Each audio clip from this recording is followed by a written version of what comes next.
Thank you, everyone, for joining this today, midday, to learn how you can electrify your ride and save money while you do it. My name is Annika Osborn. I'm with Cool the Earth, an environmental nonprofit with the mission to reduce carbon emissions. While we are big fans of walking, biking, public transit, and carpooling, with our Ride and Drive Clean collaboration, we work to advance the adoption of electric vehicles, EVs, and e-bikes in a fair and just marketplace. So these are some of the things we're going to cover today: the benefits of driving electrics, how you can save money with an EV, on and with an EV, actually. We'll have an EV showcase with some of the more popular new and pre-owned EVs with some pricing. We'll talk a little bit about our EV discount campaign that's going on through the end of the month. Then we'll talk a bit about how to EV, which is charging, mostly charging at home and on the road. Talk a little bit more about what we do, and we'll have a Q&A at the end. So there are many benefits to driving electric. In California, our passenger vehicles are the single largest source of GHG emissions, representing 50% of our individual carbon footprint in many parts of the Bay Area. When we switch from a gas car to an EV and plug into clean energy like we can in the Bay Area, we are taking impactful climate action by reducing carbon emissions and air pollution, both which disproportionately impact our priority communities. And while driving electric is better for the planet, there's no sacrifice when you go electric. EV drivers save time, money, and enjoy an improved driving experience. I just wanted to also say this is a pretty casual webinar, so feel free to unmute and ask any questions as they come up. Also, I'll be monitoring the chat in case anything comes up. I will be sending you the presentation in an email later today or tomorrow, so we'll have reference to all of these slides. Okay, so many drivers save time with an EV. With an EV, you can get access through 2025 to the HOV lane as a single passenger with a special decal that you get from the DMV, and you never have to wait in line at a gas station again. Many people can conveniently charge at home or at work, and there are solutions available for people who live in apartments and condos that we'll talk about later. EVs offer very low maintenance and efficiency, so there aren't many maintenance visits. While there are 2,000 plus moving parts in a gas car, there are fewer than 20 in an EV. So maintenance is basically replacing windshield washer fluid and replacing your tires. And EVs are a little more fun to drive. What I really like is the extra torque or power that you get when you drive an EV. So I can quickly accelerate when I'm getting on a freeway and then easily glide into whichever lane I want to go to, just kind of power up and glide into where I want to go. I love the quiet and smooth drive. It makes for great conversations or good time listening to audiobooks or whatever you want to do. And for me, the high safety ratings were a really big factor. I had teenagers at home that were starting to drive when we went to an all-electric home. So I was very happy that these EVs get the highest safety ratings. Like, they're high-tech cars, and they have sensors all around them. So lots of good crash detection. I find it hard to actually move into a lane that I'm not trying to get into, like it kind of blocks you from moving. It's, pretty good stuff on the safety for sure. So and then the other thing is saving money. So although early EV drivers paid a high premium for electric cars, today's EV drivers often save money. And here are some reasons why. It costs much less to fuel an electric car. Fueling a gas car can be 2 to 5 times more expensive than fueling an EV, depending upon where and when you charge it. And electricity prices tend to be more stable than gas prices, as we've seen in the last few years.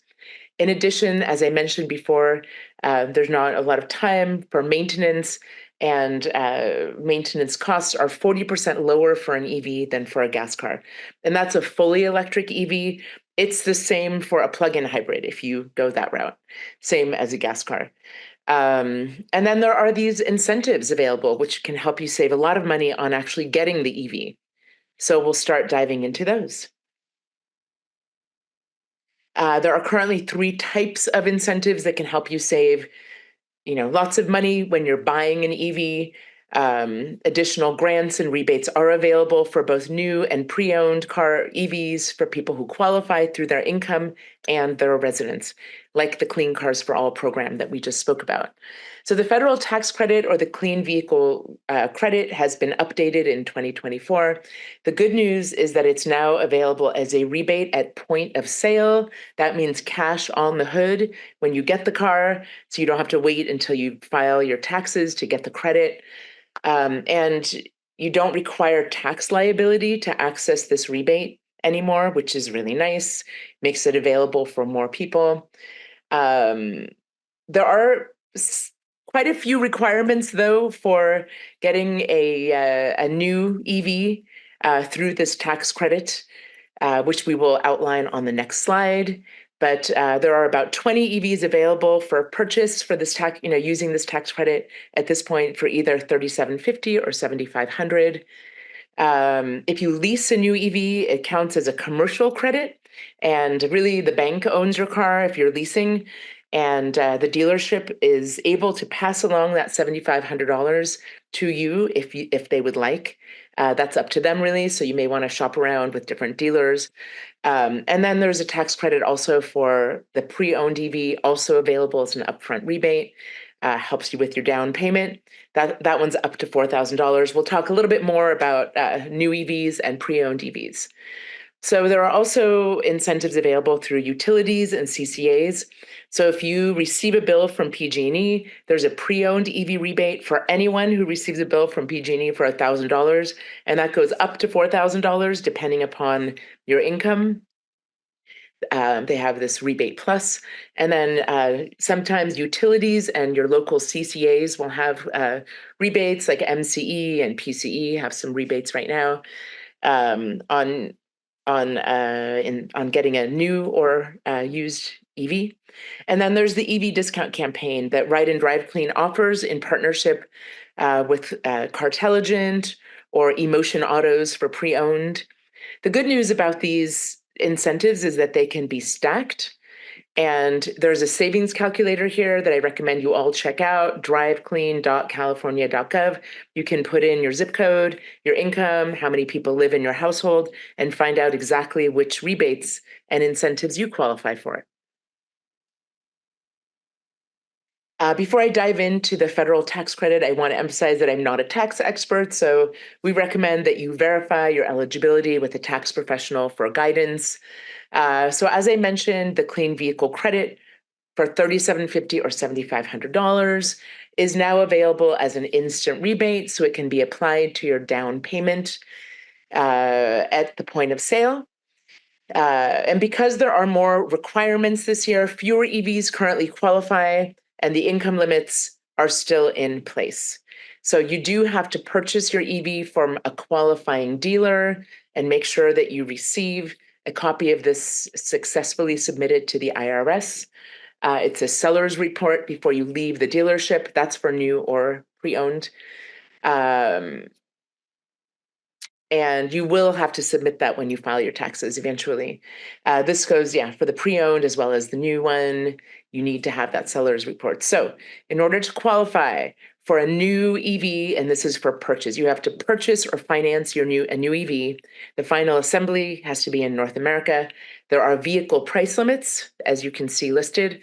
There are income limits, and the income limits are on your modified adjusted gross income.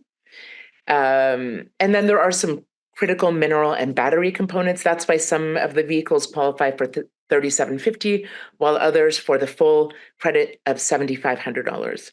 Again, the dealership must be registered with the IRS, and you need to get that seller's report. So it's good to check in to make sure your dealership is registered.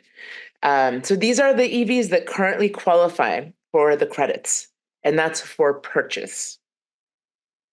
And I want to emphasize, if you are okay with leasing an EV, there are many, many great lease deals out there right now. I know several EVs are going, if you put down about $2,000 down payment, there are several lease rebates available for $300 or less at this point, which is really great.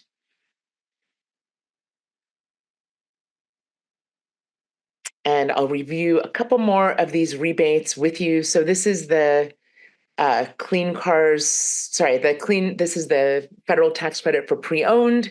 It's up to $4,000 max, point of sale rebate. No tax liability is required, which is great. So the income caps are a little bit lower. They're like half of the income for the pre-owned in order to qualify for the pre-owned rebate. This stacks with other rebates as well. $25,000 is the vehicle price cap. There are many EVs available for $2,500. I'll show you a couple later on when I'm doing my EV showcase. A couple more details here. And then the PG&E rebate, I just wanted to highlight that because many people in the Bay Area do receive their bills from PG&E. Yeah, so you'll want to look up what that rebate plus looks like because it's different depending upon where you live in the Bay Area. I should have the link to their website right here, but if you look up PG&E pre-owned EV rebate, it'll come up, it will pop up and tell you exactly how much you qualify for. And of course, our EV discount campaign that Ride and Drive Clean is offering right now through the end of the month. Early on, we've been doing this like EV programming for 5-6 years. And early on, we realized that the biggest barrier for most people to going electric is the initial cost of getting an EV. So we reached out to Cartelligent, a car concierge service. They have offices in Sausalito, Menlo Park, and Walnut Creek. And so they are able, because they are a concierge service, they are able to negotiate special discounts on certain EVs at certain times of the year. And so we work with them to help pass on these savings. So this is really great. We have these 5 right now available through the end of this month. 2 of them are plug-in hybrids, the Audi and the Toyota RAV Prime, and the others are fully electric, the Ioniq 5 and the Volkswagen ID4, very popular. So these can be stacked, with the federal tax credit, with Clean Cars for All, and Costco rebates, as well as other manufacturing rebates. I'm going to see if I can. So the Audi, we have, savings up to $11,000. So just to kind of orient you to our EV discount campaign, we have the starting MSRP, the range of each car, and then the discount off MSRP, that's the special discount campaign savings. So $3,500 for the Audi plug-in hybrid, $2,000 for the Hyundai Ioniq 5, $1,000 for the very popular RAV4 Prime PHEV, $2,500, a very popular car, the Volkswagen ID4, and $7,500 for the Mercedes e-Sprinter van. So in addition to those, so let's take a look at the Ioniq 5 here. So in addition to that $2,000, the special discount that Cartelligent has negotiated, there's a lease rebate for $12,500 to $13,500, depending upon the trim. So if you lease that car, that's in addition to the $2,000 discount off MSRP. If you pay in cash, you'll get $7,500 off immediately as your down payment. And then you'll, in addition, get that $2,000 discount. And if you finance, even though they don't qualify, Hyundai doesn't qualify for the federal tax credit because they don't have final assembly in the United States, they're passing it along to you, $7,500 if you finance. So in most of these scenarios, that's $9,500 off if you purchase your EV, and up to $15,500 off if you lease. So this is one of the EVs I was telling you about that is around $2,000, and if you get that base price, the leases are in the $300 range. If you get the standard model, like if you start adding lots of things or get a higher trim level, it'll be higher. But it's really, really great pricing on that and the Volkswagen right now. Are there any questions at all about the EV discount campaign and how that works? The first step to get started, and actually I'm going to grab this link right now, is, you can review these cars a little bit on your own, take a look at them, and then you sign up. So if you're interested in getting an EV now and like trying to work with Cartelligent to see what kinds of, pricing they can get you on these cars, you click yes here and you fill out the form.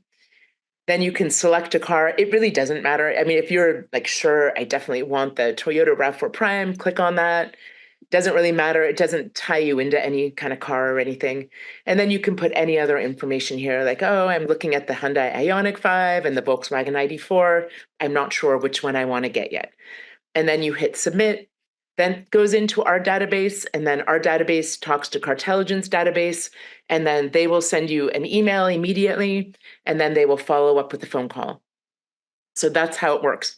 You don't call Cartelligent first, you sign up here on our website, and then Cartelligent will reach out to you. No, that's a good point, Andrea. If you, for instance, if you get that Hyundai Ioniq 5, through the dealership, there's no income cap. It's only through the federal tax credit that there's an income cap. Yeah, so we try to do 3 or 4 of these discount campaigns every year. We're hoping to have one later in the fall, but we don't know which EVs they'll be able to, negotiate special deals on at that time. So if you're interested in these cars right now, this could be interesting. So I imagine we'll have something, in October, November. I think we'll also have a discount campaign for pre-owned sometime in October, maybe an e-bike discount campaign in September. So that's kind of what we're looking at right now. Okay, any other questions? I'm going to go back to my presentation then. And let me throw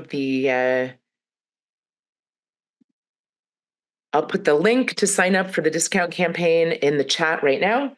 So it's there for you. If you want to have Cartelligent reach out and have a conversation with them about these cars. Here's the other thing about the discount campaign. Typically, Cartelligent charges like $595 service fee.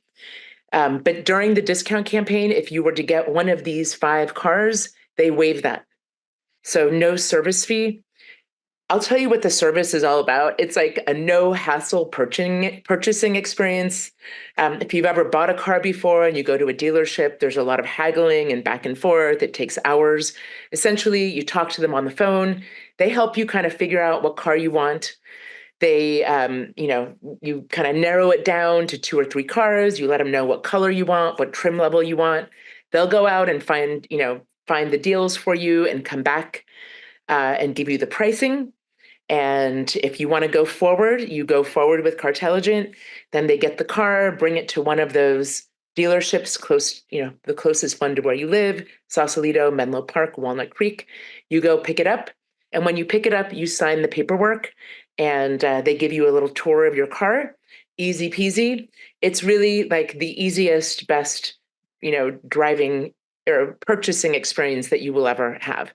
And because Cartelligent does work with so many different dealerships, even if you don't even want to get one of these EVs, if you want to get a different EV, they will get you great pricing as well. And if you tell them ride and drive clean, they'll give you $100 off of that service fee. So if you don't get one of these 5 cars, it'll be $495 service fee. But oftentimes the pricing is so great that it's worth it anyway to go through Cartelligent, and it's a no hassle experience. I would say from our experience, we've had hundreds of people in the past 5 years save thousands of dollars going through Cartelligent, and like 98% of people are like, wow, this was the best buying experience I've ever had. I will never go back, to a regular dealership again.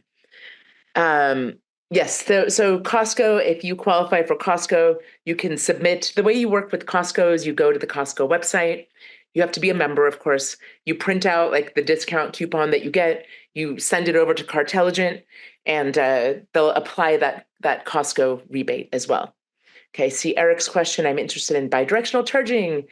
The one in the discount campaign that has bidirectional charging is the Ioniq 5. We'll talk a little bit more about that. Actually, I don't even know if I have a slide about bidirectional charging. I will talk about it a little bit later when I have a slide for cars that have bidirectional charging. So the only one that is available for the discount campaign that has bidirectional charging is the Ioniq 5. Um, is there a way to make a car that has vehicle to home function? Yeah, I'm looking for that as well, Eric. That's great. Yeah, I'm going to get to that question when I go to the slide, actually, and remind me if I forget. Okay, so yeah, you guys know, you go to the website. I put that link in the chat right there, and here we go.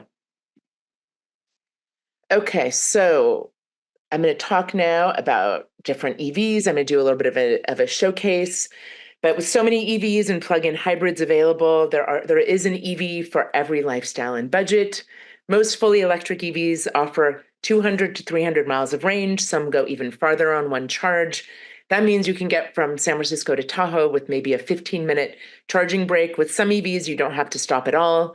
And then when you come home from Tahoe, because EVs have regenerative braking, you are actually charging your battery when you go downhill. So you probably won't have to stop to charge, depending upon where your final destination is, at all. So, okay, so here come the EVs. In this next section, I'm going to be doing a little bit of an EV showcase of some popular EVs that have been for a while, some that are coming soon in 2024. I'll also talk about some pre-owned pricing as well. I've starred the ones that qualify for the federal clean vehicle credit, and I'll call out the ones that qualify for our current discount campaign. So Chevy is offering some great value cars. Keep in mind that the average cost of a new car in 2024 is $48,000. These are all below or at that price, and that's before incentives. And as you can see, all three of these EVs qualify for the federal tax credit for purchase. That's $7,500 off of the MSRP. So that's really great. The Chevy Bolt EV and EUV, the EUV is a little bit bigger. They are the best deals around. They are super fun and peppy to drive. GM is taking a break from production in 2024. There may be a few 2023 models around. There are many, many available on the pre-owned market, which is great. And the nice thing about this car, buying it pre-owned, is that there was a recall on the Chevy Bolt. So in like 2022, so in order to sell this car, dealerships have to replace the entire battery pack. And with that, you get a brand new warranty for 8 years or 100,000 miles. So it's, because a big part of the EV truly is the battery, it's like getting, the main components of this EV brand new with a full warranty. So that's really great news. The Equinox is a compact SUV that combines SUV capabilities, modern technology, and everyday features. I have a friend who was going between this car and the Tesla Model 3. She felt like the technology on the Tesla Model 3 was going to be too much for her. Feels or looks a little bit more like a traditional EV. Just, the dashboard looks pretty much the same as a regular gas car. So she chose this one and is really happy with it just last week. The Chevy Blazer EV is the first mass market SUV built on GM's Ultium EV toolkit.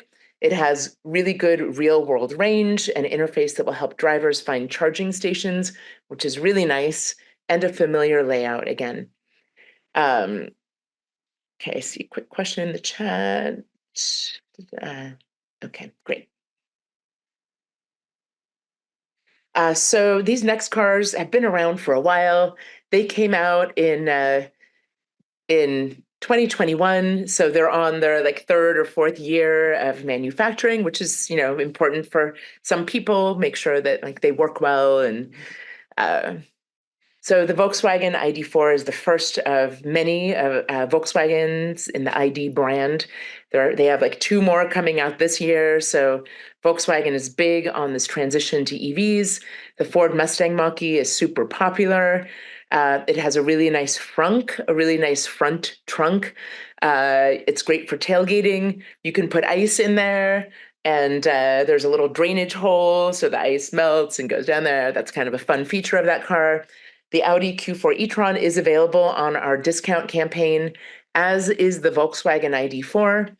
The Q4 e-tron comes in at a nice price, about $20,000 less than the regular e-tron. So that's a really nice option. And then there is Tesla. We like to focus on the technology with Tesla. So the Model 3 and the Model Y are the more affordable models, and many of the trims qualify for the federal tax credit as well. These don't go through Cartelligent. They have their own way. You buy these either if you go to a Tesla showroom or on their website. It's very easy. There's no negotiating. The prices are set. You can also get pre-owned Teslas on the Tesla website. These are beautiful, safe cars. The Model Y has an optional third row and seats 7 passengers. I used to have a Tesla Model 3, had that for many, many years. I now have a Tesla Model Y. I bought it pre-owned through our partner, Emotion Autos. Got a great pricing on that. And I know I don't really drive a lot. My family doesn't drive that much. We work from home, but we love road tripping and we only have EVs. So I have put nearly 20,000 miles on this car since last August when I got it. Gone to Mammoth, I've gone to Bend, I've gone to LA many times, and it's just great. The thing that's really great about it is fast, easy, reliable charging. It's really easy to find chargers. If I were driving it to New York, I could put, Fifth Avenue, New York into the navigation, and it'll not only take me there, but tell me exactly where I should stop on the way. So that's really the best thing. The reliability of the charging stations is uh, far superior than the other charging stations. And the good news about that is that the superchargers are opening up to all EVs. They've already started opening up, I know, to Ford and Rivian, maybe a few others. I've seen like a Ford F-150 Lightning and a Rivian truck charging at the Tesla charging stations, the Ford Mustang Mach-E. The nice thing about that is there are so many supercharging stations available, so it makes it very convenient. And again, the reliability is there. So you get to the charging station and you'll be able to charge. This is really good if you take a lot of road trips or if you don't have charging at home. If you live in an apartment or a condo, there are, supercharging stations, plentifully located. Okay, so here's my bidirectional charging slide. So the cars on this slide all have bidirectional batteries. You can see they're Kias and Hyundais. So you can power a refrigerator or other large appliances with the car battery for a week or so if you lose your power. So really, there's no need for a gas generator if you have one of these EVs. Since it was asked, the Kia EV9 recently came out. It's a 3-row SUV, and they're partnering right now. I don't have it on here. I guess I need to add it to this slide. I will do that after my presentation. They're partnering with a company called Wallbox, who has an inverter. They're just demoing it this month in July. They're not 100% there. They're getting there. But that is what will, the inverter, the Wallbox inverter is bidirectional. So you can charge your car from energy from the grid, with that charger. And also you can feed electricity from your EV to your home from 4 to 9 p.m., for example, when electricity is very expensive. So that's something definitely to look into. I have a partner organization. I think they're called Bidirectional Electricity. They've come to some of our events demoing this feature. This is going to be really popular, especially I know it's true that, electricity prices have gone up in the last year. So, using electricity from 4 to 9 p.m. in most places in the Bay Area is quite expensive. It's like 53 cents a kilowatt hour or something. It's about half price if you charge between midnight and 3 p.m. We'll talk a little bit more about that on the charging slide, but do you have any more questions about bidirectional?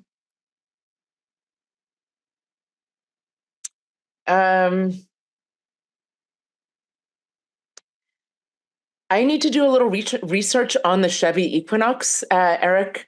I have not heard that. but I will definitely research that. And have you read that, or do you have any like source articles about that? Because I thought it was the Kias and the Hyundais. I know the Fisker has it as well, but the Fisker is kind of going out of business, so I don't want to promote that one. But if you have any source articles on that, Eric, please share. Sure, And sure, I will. yeah, Yeah, I I will mean, look into that as well. yeah, I think but what I'm wondering is if for anything that says it's a vehicle to home or V2H, Yeah, what does something like that? Can you also use that if you're going camping to just power uh, yeah. clients? Like I wasn't sure if Um, it's sort of yes. backwards compatible or something. Yes, yes, yes. And not only those cars, but these cars that have like what we call this vehicle to load. So it goes from vehicle to a specific load, like a refrigerator or, some other appliance. That this can be used when you go camping. These can all be used for camping, which is awesome. So instead of bringing like your Coleman cooktop and propane, you can just cook, you know, you can plug in an electric kettle, cook with an induction cooktop. Uh, while you're camping. So Okay, so a vehicle to home can also function like a V2L if you wanted to. yes, I Okay. mean, I would 100% double check on that to be sure, but I know these can because we demo this all the time at our shows. We have like popcorn popping and an induction stove going, and we're charging up a cooler with all of these cars. Um, and the Kia EV9, I know for sure we'll be able to do that. I don't know about the Equinox. I had never heard that, but that's really good information. I'd love to learn that if that's actually the case. Um, and I will talk about that I actually do have it on this slide. I should probably add this to change it to the bidirectional slide page. But yeah, these cars all have 3 rows of seats. I know a lot of people are interested in that. Um, so the Rivian, the pricing is a little high on the Rivian. They're coming out with their next generation, the R2S and R2Ts in 2026 model year, and they'll be in like the $50,000 to $60,000 range. So that will be nicer. But yes, so I'll talk kind of a little bit about that, Eric, in this slide. So these trucks are already here, and more trucks are on the way, like the Chevy Silverado EV and the Ram EV truck. These trucks are basically generators at home and batteries on wheels on the road. The regular F-150 is the most popular car in the United States, so we think this Lightning is going to be really popular.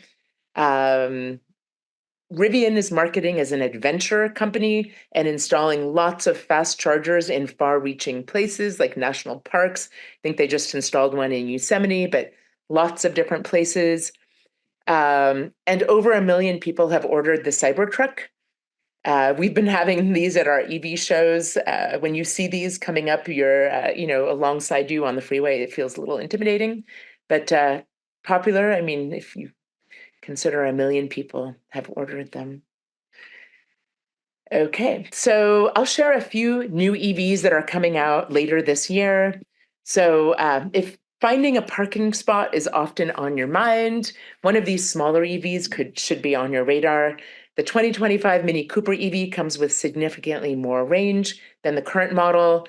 The Fiat 500e was very popular for many years, and it is now making a comeback with more range. And the Volvo EX30 due to come out this summer. Actually, now they're saying the fall is big on safety and small on size, um, according to Volvo. Here are a few more coming out this year. So the ID7 represents like the Passat family, kind of a sedan, while the ID4 is more of like a hatchback. It's more like a small crossover SUV. And then my favorite, the Volkswagen ID Buzz microbus, should be coming out in November or so.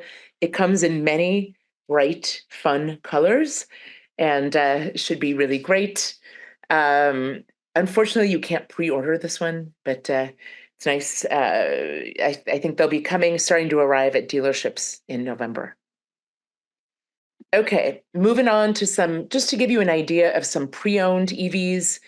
Um, So to give you an idea of pricing, so the Chevy Bolts, 2017 to 23, They have a nice long range. I mean, they came originally with like 260 miles of range, and you can find a Chevy Bolt for 15,000 to 25,000, depending upon the condition of the car and the miles and all that. The Tesla Model 3 is now at 20,000. It used to be, a year ago, you could not find one under 29,000. So that's really great. The Nissan Leaf also is, um, you know, reasonably priced. I would just say something about Nissan Leaf. I would use this car as a commuter car or as an around the town car, but because they have a different charging standard, it's a little harder to take a road trip with one of these cars. Also, the range isn't as long, really. So I would probably recommend using this more for like around the town or a commuting car. If you have a source to charge it at home, you'll have no problems. So a little bit higher price here, the Kia EV6, the Model Y, the Mach-E.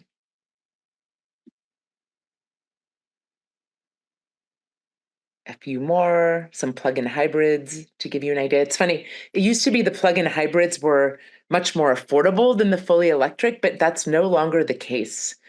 The least costing car EVs are fully electric, not plug-in hybrids. A couple more plug-in hybrids on the pre-owned market. But yeah, I mean, if you get this RAV4 Prime, if you get all the rebates that we're offering with like on the lease price or whatever, might be more affordable than getting a pre-owned one, actually.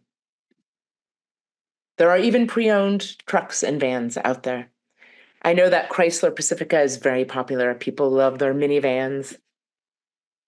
All right. Any questions about EVs before I move on to the how-to EV section? Thanks for dropping that link in the slideshow. GM Energy prepares to bring V2H technology. Great. Okay. Thanks for sharing that, Eric. Okay, so I'll mostly be talking now about how to charge an EV. Keep the questions coming throughout the webinar. So people get worried about charging, but for most people, 80 to 90% of charging is done at home or at work. And it's easy. At home, you can just plug in the charger that comes with your EV into a standard 120 volt outlet. There are no install costs besides perhaps an extension cord, like a grounded heavy duty extension cord, and it gives you 25 to 40 miles of charge in 8 hours, which could be overnight or during the day when the sun is shining, if you work from home or if you have workplace charging. In the Bay Area, the average person drives 25 miles a day. So this simple solution called Level 1 works out great for most people. If you drive more than 40 miles a day, a good option is to see if you can charge at work. And if not, you may want to purchase a home charging station for Level 2 charging. You'll get about 25 miles in an hour, so you can easily get a full charge overnight. But I do want to point out that charging an EV is different from filling up a gas car. It's oftentimes just topping off what you used. If you have accessible charging at home, really what you're doing is just topping off what you used that day. So for me, most of the time, I don't even drive that much. So I'm kind of going between like 60 to 80% of my battery most of the time. Maybe I drove, to do some grocery shopping or run errands and I used 20, 30 miles. So I'm just replenishing that. So Level 1 works out great in that case. Um, sometimes I'm up in San Rafael. Sometimes I go down to the peninsula to visit my parents, and then I've used much more of my range. So, I do happen to have a Level 2 charger for those cases. But most of the time, Level 1 is just fine for me. And I lived for a year with Level 1 and it was just fine. Even though, I only have EVs, it was enough really. So when you're going on road trips, um, so Level 1 and Level 2 is for at-home charging, and Level 2 and Level 3 is when you're on the road. And Level 2, if you're grocery shopping, like when I go to the farmer's market, I'll plug in for an hour and pick up 25 miles at the Level 2 charging station nearby. But when I'm on a road trip, it's Level 3. That's all that counts. That's the only thing you want to filter for because you want a fast charge. And yeah, Level 3 for many cars, especially these newer cars coming out, the Kias and the Hyundais, the Teslas, it's like a 20-minute stop when you're fast charging. So if you see, there are 3 different standards for fast charging. The one on the left is for Nissan Leafs. That's the only car really that's using that standard anymore. That's why I'm not really recommending it for road trips so much, because there aren't that many chargers available for the Nissan Leaf for level 3 on a road trip. The one on the right is Tesla, which used to be proprietary, but now they're opening up. The one in the middle, CCS, is what most EVs have. But again, going back to that Tesla, used to be proprietary. Now every EV manufacturer is sending out an adapter sometime this year so that you can use this adapter and use the Tesla supercharging network. Gosh, when I was on a road trip to Bend, that's when I ran into a couple of trucks who were charging, like the Ford. Yeah, the Ford F-150 Lightning, the guy it was seamless. It was like plug and play. He really just plugged in. He had an adapter. He put in that adapter, plugged in, and he was charging. Super easy. With the Rivian, you're allowed to use can use the Rivian app to instigate or to start the charging session. But you can also use the Tesla app to do so. So really, really great. We're thrilled that Tesla has opened up to all these charging companies, to all the EVs. And we're thrilled that the EVs, people who are selling EVs want them to work really well, want the charging to be seamless, accessible, reliable, and easy. So that's why they all kind of jumped on this Tesla supercharging network. So really great. Once you start driving electric, it's ideal to charge your EV from rooftop solar if that's available to you. There's a federal tax credit available for solar and battery, actually, for the next 8 years for 30% of the cost, which is significant. I took advantage of that, so we now have solar on our roof, which for me means that I try to charge my car during the day when the sun is shining, so I can use all of that great solar energy that is being generated right on my roof. If you're not ready for solar, and if you have a battery, if you do get a battery, Eric, that would provide that sort of resiliency where you can have it set up so that you're using the energy that's stored in your battery, whether it's a Tesla Powerwall or a different battery. You can use that from 4 to 9 p.m. Really, electricity is pretty expensive. From like 3 p.m. to midnight, you could just set it up and hook it up to certain outlets to make sure that you're using that clean energy that you generated, um, you know, from your own solar. So if you're not ready for solar, many utilities offer clean energy. Every utility or CCA offers clean energy. So a CCA is an alternative to PG&E for electricity. You still get your bill from PG&E, but your CCA generates the electricity, and then with the money that they get from the bill that you pay them, they are building solar and wind farms so that we can get more and more renewable energy on our grid. So where I live in San Rafael and in Marin County, Contra Costa, Napa, Solano, we have MCE. Ava is from Alameda County out to the San Joaquin Valley. San Jose Clean Energy speaks for itself. So you can find out which CCA you have, but the nice thing about this, for example, is that PG&E, if you just use the electricity from PG&E, it's like 39% GHG free, whereas MCE's energy is 95% greenhouse gas emissions free and has 60% or 100% renewables, depending upon which plan you're on. If you're on their light green plan, 60% renewables, it's actually cheaper than the PG&E electricity, and cleaner. So it's really the way to go. And the 100% plan, it costs, what do we say, like the price of a cup of coffee a month. It's not very expensive, and the money that you're putting into it is just creating more and more renewables. Yeah, and as I said, there are these affordable rate plans if you drive an EV. And those come to play between midnight and 3 p.m. You could also be on a time of use plan, depending upon your lifestyle and kind of what works best for you. Wanted to touch a little bit on if you live in an apartment or condo. There are many EV charging solutions for people who do live in multi-family buildings, and more solutions are on their way. People charge by plugging into a standard 120 volt outlet if that's available and allowed. There are new smart outlets that are an inexpensive solution to charging that also handles billing. We have Orange Charger, we have Plugzio, we have Wallbox, and we have Go Power EV that provide these easy, affordable solutions if you park your car in a shared space. People charge at work when that's available. And if they are going to work, I know that's changed a lot in the past few years. People also use public chargers. And so, as I mentioned before, it takes about less than 30 minutes to go from like 10% to 80% of charge using a public fast charger. So that's a really great solution. And the great thing about that is many of these chargers are located next to a grocery store or an outlet mall or a shopping center, so you can get your errands done while you charge. The other thing to do if you live in an apartment is to advocate with your property owner or property manager. The more people are squeaky wheels at their apartments or condos, the easier it will be, or the more likely it will be for charging to be available for everyone.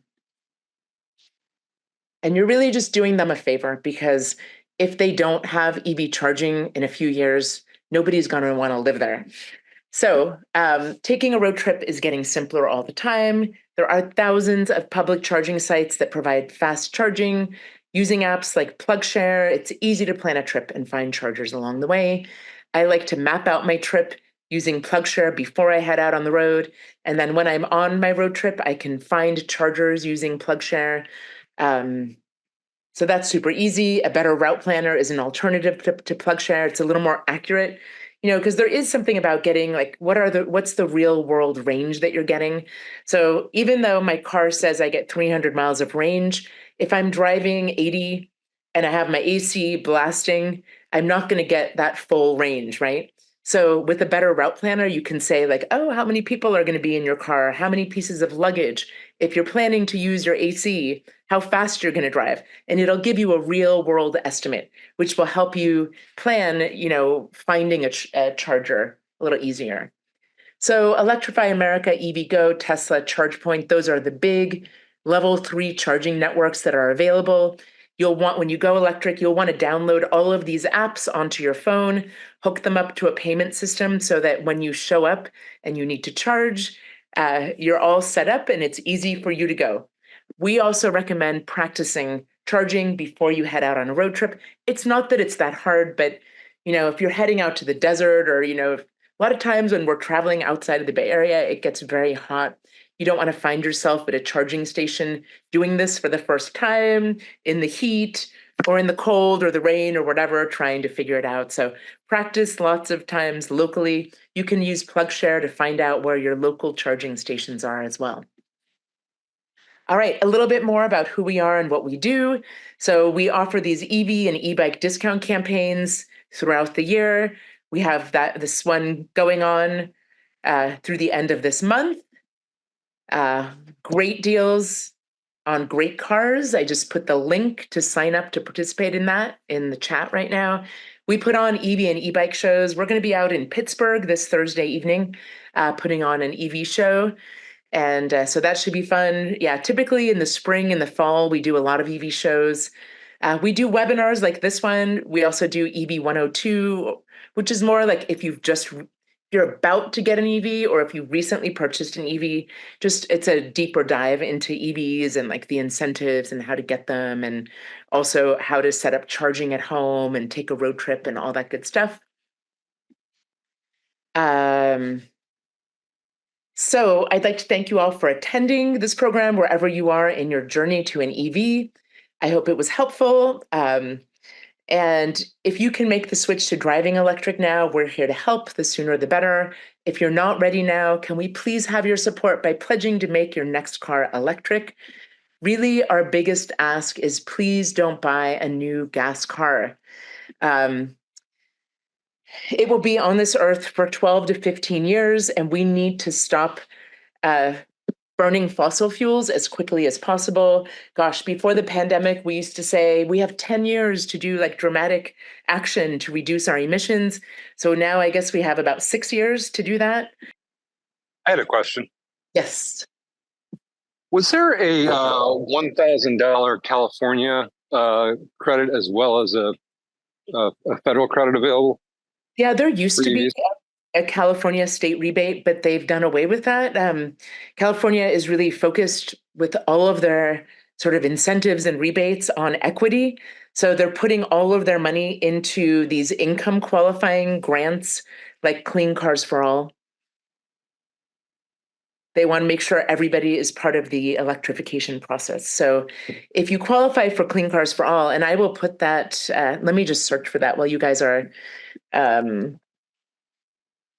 filling out the survey, which thank you so much for making your commitments to go electric. A little more information here about Clean Cars for All.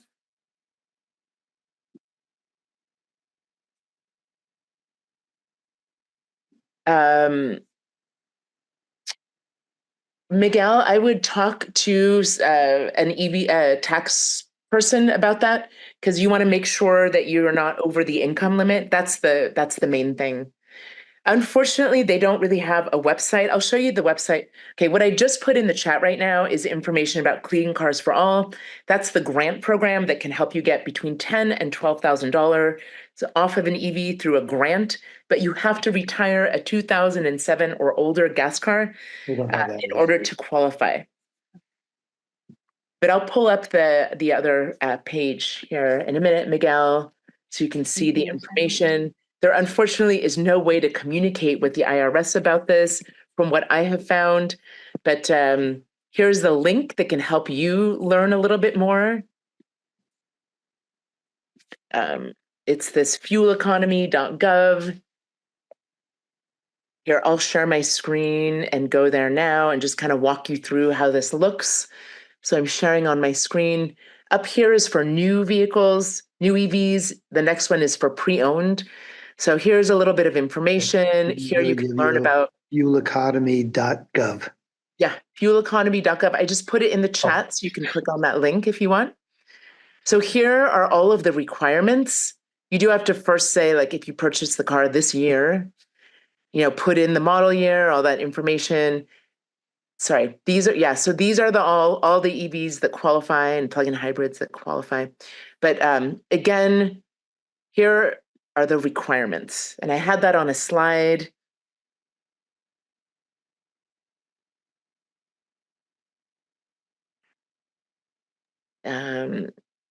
Just more information here. I would talk to somebody. You can talk, there's a little information about how to claim the credit, but really also, if you go to the dealer, you need to make sure that that dealership is signed up with the IRS. They will process a seller's report for you. So that's how that works. There's additional information here, but there's unfortunately no email or phone number that you can call. So I would check with a tax person. I will say one thing, though, that has come up is that some people are wondering, they're not really sure how much money they're going to make this year. Like, are they going to go over the 300? I know it's a little bit rough for people who live in California and the Bay Area where things are so expensive compared to other places in the United States. But what was I going to say? If you're not sure about whether or not you're going to get this, so like if you end up making more than $300,000 this year, then you can use last year's IRS report if you made less, or when it comes time to file your taxes, you may have to pay that $7,500 tax credit back if you take it upfront. And from my understanding, also, you can use it as a tax credit as well if you want to kind of wait and see. So, all right, Annika, I was wondering, will as far as going and actually looking at a vehicle, Cartelligent doesn't do that. We just go to a dealership and look at what we want, and then we can contact Cartelligent, right? Exactly. Yeah. Unfortunately, they don't. We'll be organizing some EV shows with them in the fall, But currently we don't have any. That's kind of the nice thing. If we have these EV shows around, then we can showcase all those EVs, but we don't have one planned quite yet. We'll probably have one in October in Palo Alto. We're planning to do one.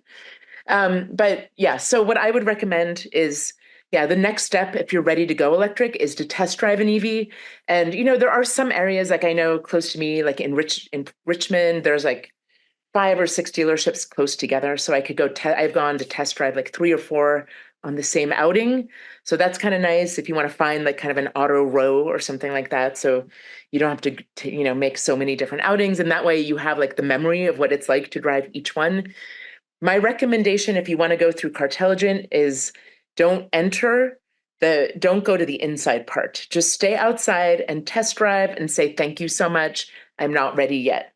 Because once you go inside, I don't know, I've been in this boat before where I had no intention of buying a car, but I left with a new car. Yeah. It's kind of hard to, this is what they do. They're experts. But honestly, and I wanted to just give you this note too. I've had several friends purchase through Cartelligent, through our discount campaigns, and significant savings, like $70 a month less than from the local dealership, even though my friends claim to be amazing negotiators. So yeah, one of my friends, like she's paying $150 a month more for her lease because she went through a dealership, not Cartelligent. So really quite significant. And with the you mentioned lease, and so I am interested in a lease. Yeah. And so, with the technology, I have a few friends that have done leases, and with the technology changing as it is, some people, and from what I read, some people just recommend leasing if you're not ready to just own one of them. So yeah, exactly. A lot of people recommend leasing, and that just because it's new technology, you can test it out for 3 years. Even some of the leases are for 2 years. So you could lease a car for 2 or 3 years, see what it's like, and then you could purchase an EV or lease another one. But and the way I look at it is like, I think a lot of people tend to buy cars. I'm kind of the mindset, mostly I've bought cars in the past. That's just kind of how I am.